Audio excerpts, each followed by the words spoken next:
Mr. Toastmaster, fellow Toastmasters, and welcome guests. There are few things I like better than getting a great deal on a quality product or service. Whether it's finding a designer shirt at Winners, shopping around for the best price on a new product, or using Priceline to get a 4-star hotel room for cheap. In the past couple of years, a new deal fad has been sweeping the nation, or perhaps even the world. This is the phenomenon of group buying, daily deal coupon websites that offer an amazing deal on one product or service each day, usually a 50% savings or more. I'll give you an example. The most popular of these sites by far is called Groupon. Now, today's deal on Groupon offered a coupon for a facial worth $100 for only $45. Consumers love these sites. Groupon started in 2008 by a 28-year-old named Andrew Mason.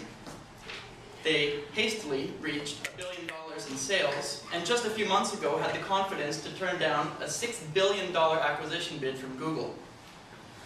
Today, they have over 60 million users in over 500 markets, and if imitation is indeed the sincerest form of flattery, Google should feel extremely flattered with literally hundreds of copycat sites all vying for their slice of the collective buying pie. Now, consumers love these sites. It allows them to discover a new restaurant, spa, fitness class, store, and save some money. Businesses use these sites to try and reach new customers through a huge social network in the hopes that these customers will become long-term repeat customers. It doesn't always go as planned for the business, however. I'd like to share a story with you about a butcher shop right here in Toronto that has the fortunate or unfortunate title of being the highest grossing promotion across all deal sites all over the world. This butcher shop is appropriately named The Butchers, and they specialize in organic and naturally raised meats.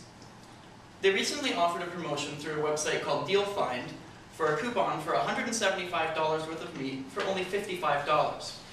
That's a savings of 68%. Now, perhaps the butcher shop thought they were going to reach some new customers in their local area who, with any luck, would love their product and become loyal regular customers. I guess they underestimated the power of these sites. They ended up selling 11,508 coupons for a total revenue of $632,940.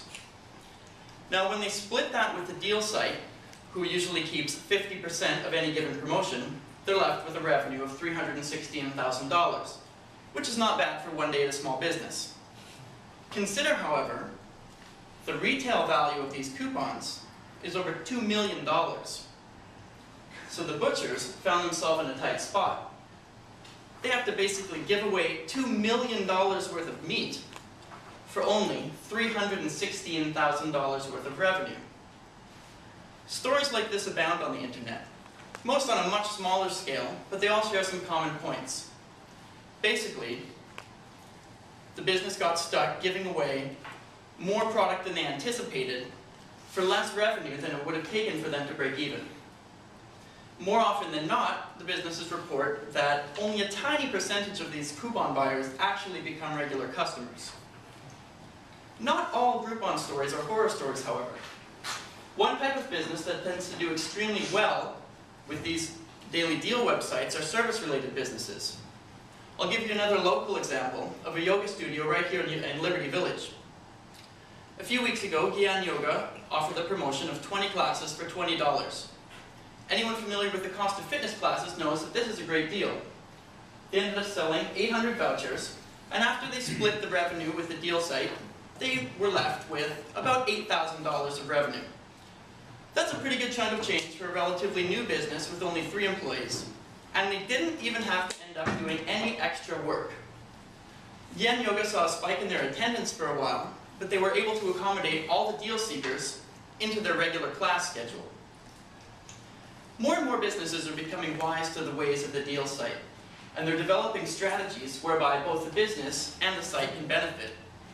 They're doing this by placing limitations on the offer itself, the discount, and by negotiating the different margins with the deal sites themselves.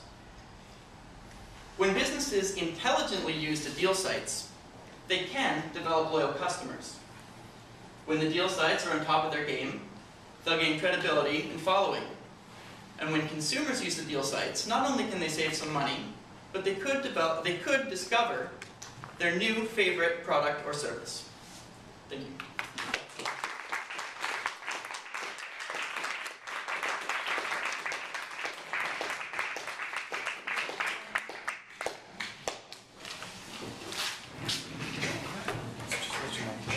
I hastily came up here and almost forgot my schedule. You have 1 minute on the clock to write down your feedback or loop.